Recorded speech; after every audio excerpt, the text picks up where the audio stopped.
$17.3 billion of Credit Suisse bank bonds went instantly worthless as it was absorbed by UBS. Now investors are angry, and authorities across the world are side-eyeing Switzerland, all of which is putting at risk a crucial way that banks raise money.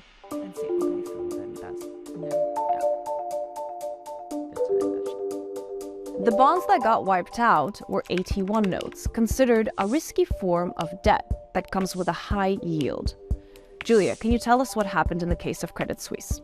Yeah, of course. So let's assume these are the senior bank bonds, these are the AT1s, and this is the equity.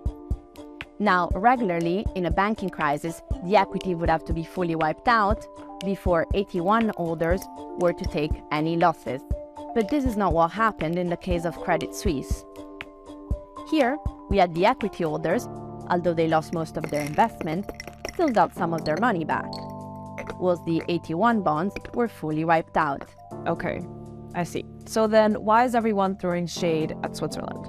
In the case of Credit Suisse, the Swiss regulator said it relied on the bond documents and on newly passed laws to push through this type of deal. But this is different to how things would have been done elsewhere. Authorities in the European Union, in Singapore, in the UK have come out and said, for us, the equity would have to be fully wiped out before we touch the AT1 bonds.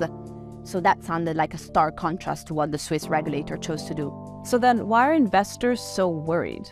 So the market for these AT1 bonds, which is worth 255 billion globally, is really facing a confidence test. Because of this move by the Swiss authorities, investors are wondering, well, how will they handle the next banking crisis?